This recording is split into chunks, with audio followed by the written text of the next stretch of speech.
हरियाणा प्रदेश का अगर जिक्र करा तो जो लोग कितने भी धरना में दिखा कर दे, आंदोलन में दिखा कर दे, उन सब के आप ही कह सका कि भाई कहीं ना कहीं उल्टे लाग रहे हैं, क्योंकि पूरा का पूरा प्रशासन, सारी सरकार उनका गला पड़ रही है।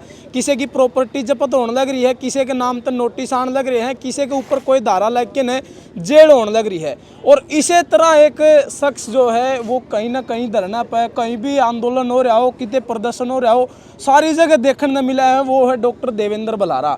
आज भी पहुंच रहे हैं जनता सरकार मोर्चा के बैनर तले, और आप देखने लग रहे हो ट्रैक्टर किसान मजदूर संगठन का कोई हो रहा है। क्या था जी, धरना था या फिर क्या संकेत दिया यहाँ से आपने? ये एक आंदोलन की शुरुआत है। हाँ। जो असल में आरटीओ है सारे प्रदेश में, वो पंजाब और हरियाणा की जो पराली को लेकर के जाने वाले किसान हैं और किसान पुत्र हैं, उनको उनके ट्रैक्टर जब्त करके पुलिस वाले उन पार्किंग वालों के साथ साठगांठ करके उसका ट्रैक्टर जब्त कर लेते हैं ओवरलोडिंग के केस में, और फिर पार्किंग में खड़े करके रखते हैं 8-8 दिन 10-10 दिन तक। अच्छा। रोज का 600 से लेके 1000 रुपए तक तो किराया उसका पार्किंग वाले का हो जाता है। फिर वो दोनों बांट ले हैं आपस में, और इधर से इनका चालान कर देते हैं 40-40, 50-50 हजार रुपए का। अच्छा। और साथ में एफिडेविट लिखवाते हैं कि भाई हम ओवरलोडिंग नहीं कराएंगे। ये एफिडेविट तो ना डालन तो नहीं लिखवाया पिछली बार जब बात करी ना, जब थोड़े आंकड़े हैं। और कमाल की बात यह है कि किसान के ट्रैक्टर का कहीं पर भी ओवरलोडिंग के नाम का कोई कानून नहीं, कितने ट्रैफिक वायलेशन का रोड़ा नहीं, लेकिन पुलिस वालों की दादागिरी ऐसी चली हुई है कि उनको किसी भी तरह से काम करने वाले आदमी को रोकना है। पता नहीं किसके लिए वो ये काम करने लाग रहे हैं। और इस चक्कर में ये जो लोग अपनी रोज रोज की मेहनत करके किसान की पराली को सही जगह पहुंचाने लाग रहे, ये कहाँ पहुंचा रहे हैं? गौशाला में, डेयरी में, या कहीं ऐसी जगह जहाँ चारे के रूप में इस्तेमाल हुआ है। मतलब पहले तो वह न्यू का है पराली ने ना फूको, और जब वो ये लोग पराली का इंतजाम किसान जब करने लग गया ना, किसान के पास जुगाड़ कोई ऑर्डर लेके जाने का, एक आधा आदमी जब ट्राई करे भाई मैं ले जाऊंगा, उसने फिर ये रास्ते में रोक रोक कर परेशान करे हैं।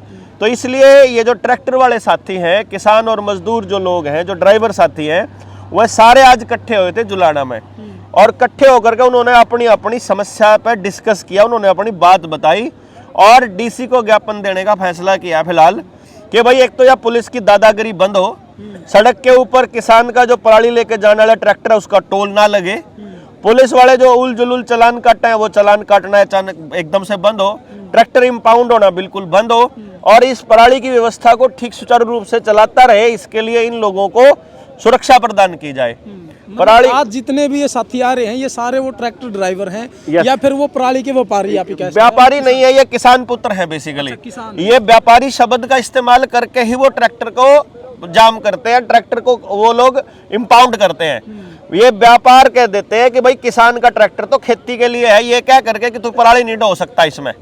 मतलब वो दूसरी बात वो कह रही है ओवरलोडिंग है, जबकि ट्रैक्टर की ओवरलोडिंग होया नहीं करती। ट्रैली का लेकर जाऊंगा गन्ने की 10-10, 5 मतलब 5-5 तो 3-3 तो नॉर्मल आपने देखी होंगी। तो ये प्रोसेस में सिर्फ फंसाने के लिए, टेक्निकल पॉइंट लाने के लिए वो उसको व्यापार का दर्जा दे रहे हैं, जबकि असलियत में तो ये पराली को सही जगह पे कंज्यूम कराने में सहायक लोग हैं। मतलब अगर किसान पराली जला दे तो वो भी मुद्दा बन जे है, और अगर ये किसान अगर अपनी पराली ने एक जगह दूसरी जगह ले जाने लग रहा है तो वो भी मुद्दा बन गया, और उससे ये लोग परेशान ही आ जा रहे हैं। ये सारे परेशान हैं। हर जिले की टीम यहाँ आई हुई है, सब ने अपनी एक यूनियन बनाई है। जनता सरकार मोर्चा हम मतलब ऐसे इस अन्याय के खिलाफ है और इन भाइयों के साथ है, और जहाँ भी खड़े होंगे, जिस भी तरह से इस लड़ाई को आगे लेके जाएंगे, हम इनका साथ भी देंगे। और पुलिस प्रशासन को भी ये चेतावनी भी है कि भाई थोड़ा सा देख के कर लो, क्योंकि ईब जो आप जिस चीज़ के भरोसे पर हो, रुपये के बैंकों के, उनका भी दिवाला निकलने वाला है। नौकरी के चक्कर में समाज के साथ लड़ाई मोल लोगे तो समाज बढ़न जोगे भी नहीं छोड़ोगे।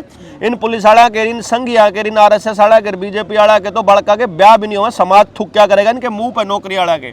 यो इसीलिए समाज के ये लोग जो साथ इकट्ठा हो रहे हैं, इन लोगों की बात को सुन लो, क्योंकि ये सारी व्यवस्थाएं हर टाइम पे, सब टाइम पे हमेशा ऐसी नहीं रहा करती जैसी अभी चली हुई है।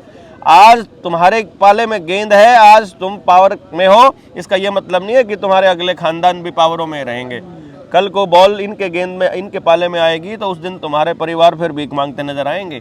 तो ये मैं कहना चाहूंगा। आपने कहा कि हमें अन्याय के खिलाफ हैं और ये जो जिन लोगों के साथ गलत हो रहा है इनके साथ हैं, बिल्कुल। लेकिन दूसरी ओर हरियाणा में जो है जो साथ देवा इस तरह के लोगों का, उनके घर पर नोटिस आने लग रहे हैं, उनकी जमीन की कुड़की होने लग रही है, उनकी मोटरसाइकिल जब्त होने की, मतलब ऐसी ऐसी चेतावनी जो पुलिस की ओर से आने लग रही है कि भाई या तो आप चुप हो जाओ, नहीं फिर आपकी ये जो अचल संपत्ति या फिर चल अचल जितनी भी संपत्ति आपकी है वो हम जब्त कर लेंगे। दो चल संपत्ति तो जब्त करने का जो गेम ही है, मैंने आपको पहले ही बताया था, प्रॉपर्टी तो जब्त करने का ही खेल चल ही रहा है।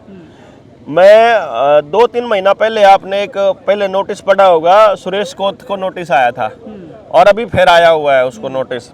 पुलिस वालों ने नोटिस दिया उसको कि तुम जो ये दादागिरी, गुप्त सूत्रों से पता चला है पुलिस वालों को, वो दादागिरी करते हैं। मतलब मैं हैरान था उस चिट्ठी को पढ़ के कि पुलिस की इतनी हिम्मत हो गई कि वो आंदोलन करने वाले लोगों को, किसान की आवाज़ उठाने लोगों, मजदूरों की आवाज़ उठाने वाले लोगों को दादागिरी का नाम दे करके और धमकी देते हैं। मतलब ये काम धमकी दादागिरी कर रही पुलिस है और कह रही है नेताओं को, किसान नेताओं को दादागिरी का ठीकरा उनके सर पर फोड़ा जा रहा है। अरे भाई, अगर उसने कोई अपराध किया है तो उसके खिलाफ वो कोई शिकायत करता भी होगा। कौन सा वो गुप्त सूत्र है, किसके साथ उसने दादागिरी करी है, वह बताने की बजाय, उसके ऊपर कानूनी कार्रवाई करने की बजाय और गुंडागर्दी करने का काम करने लग रही है पुलिस। और ये आपको ये बात समझनी पड़ेगी कि भाई ऐसे अगर चिट्ठियों से डर के और घर बैठना चालू कर दोगे तो फिर तो लड़ने वाले लोग बिल्कुल ही खत्म हो जाएंगे समाज से। तो आज जो लड़ाई लड़न लग रहे हैं उनके साथ सब नेताओं को खड़े होना चाहिए। बल्कि मैं तो कोच साहब ने भी कहूँगा कि भाई या तो कोई कॉल दे के बड़ी सी, और एक बार उस थानेदार ने जिसने वह भेजी है चिट्ठी, एक बार उस दौरा सारे चाला तो और एक बार उन्हें पूछ तो लिया कि रे के दादागिरी कर रहा है, यू दादागिरी यू कर रहा है तो कर रहा है। उन असल में ये लोग चुप करके चलान काटने हैं लोगों के, प्रॉपर्टी तो हथियानी है, रुपये तक कंगाल भी करने हैं। अच्छा, एक जो वो नोटिस है नहीं जो सोशल मीडिया पे वायरल होने लग रहा है, उस नोटिस में एक बात नोट करने की वह यह है कि वो नोटिस पूरा का पूरा प्रिंटेड है। हाँ। और उस पर जो नाम लिखा गया है वो पेन से लिखा गया, जिस तरह शादी का कार्ड आप ही देखो, एक स्ट्रक्चर तैयार कर लिया और उसके ऊपर देवेंद्र बुलावा के नाम लिख के दे दें और उसको मेरे खिलाफ दे देंगे तो इनती तुम बढ़ावा देना। बस तो वो तो फिर वो सारे लोग टारगेट करेंगे। सब जो भी बोलने वाले लोग हैं, ये सीआईडी वाला का काम के है। मैं देखे कि आड़े भाषण किस किसने दिया है, तो वो जो भाषण देने वाले लोग हैं उनने देख के उनके घर चिट्ठी भेजते हैं। जो उनसे बेचारे नए नए क्रांतिकारी पक्के हैं वह बैठ जाएंगे घर, जो जिन बेरा नहीं क्यों करके करना है वह बैठ जाएंगे, जो पुलिस तर थाने तर डरे हैं, जो कोर्टा डरे हैं। बल्कि सब ना खड़े हो गए, एक बार आवाज बुलंद करनी पड़ेगी कि भाई हम आगे जेल में जाने खातर, हम आगे कार्रवाई कराने खातर, अरे हमने जेल में भेज ले। अच्छा डॉक्टर साहब, एक हो गया, ये तो हो गए सोशल वर्कर जितने भी या फिर सामाजिक लोग जो समाज की लड़ाई लड़ने लग रहे हैं उनके खिलाफ हो गया। दूसरा जो हमारे साथी हैं, यूट्यूबर साथी हैं, पत्रकार साथी हैं, उनके ऊपर भी बार बार इस तरह का प्रेशर बनाया जा रहा है। आपने देखा होगा कोई भी मामला अगर समाज में हो गया तो सबके घर नोटिस भेजना काम करते हैं, सब ने डराने धमकाने का काम करने लग रहे हैं। और इसी तरह अभी ये नेताओं के साथ शुरू हो गया, जो किसान नेता हैं, सामाजिक जो संगठनों के लोग हैं। तो सबका समाधान क्या हो? सबका समाधान ये होगा कि पहले तो इस सारे गठजोड़ को समझो कि हम सारे अलग नहीं हैं और हमारी समस्या अलग नहीं है। वो किसान के खिलाफ भी वही मैसेज भेज रहे हैं और पत्रकार के भी। वो जो नेता है वो भी लोगों को जगाने का काम कर रहा है, वो पत्रकार है वो भी सच्चाई दिखाने का और इनके जो सितम है उनको दिखाने का काम कर रहा है। तो ऐसा काम करने वाले जो कि इनकी गतिविधियों को, इनके गलत अन्याय को और इनकी अनीतियों को, कुनीतियों को उजागर करने का काम कर रहे हैं और लोगों में लड़ने का हौसला पैदा कर रहे हैं, उन लोगों को ही टारगेट किया जा रहा है। यह चीज मैं कहना चाहूंगा, सारे पत्रकार इकट्ठे हो जाओ, सारे गांव वाले इकट्ठे हो जाओ, सारे काम करने वाले, किसान, नॉन किसान, व्यापारी, नॉन व्यापारी, ड्राइवर, नॉन ड्राइवर, मालिक, सब इकट्ठे होकर के इस लड़ाई को आगे लड़े। जी, तो जितने भी साथी देखने लग रहे हैं, भाई आपकी क्या राय है? आपने जो नोटिस देखा सोशल मीडिया पर वायरल होने लग रहा है, चाहे जिक्र करे हर्ष चिकारा का, चाहे जिक्र करे रवि आज़ाद का, चाहे किसान नेता सुरेश कोत का, या फिर दलजीत सियाग की जो परेड करवाई गई थी उसको लेकिन लगातार जो सोशल मीडिया पे पूरा माहौल बना हुआ, जितने भी सामाजिक लोग हैं या फिर आंदोलन और धरने प्रदर्शनों पर जो लोग दिखाई दे रहे हैं, जो वहाँ पे लोगों ने जागरूक करे या फिर लोगों का जो नेतृत्व करने वाले लोग हैं, उन सब के खिलाफ जो शिकंजा कसा जाने लग रहा है।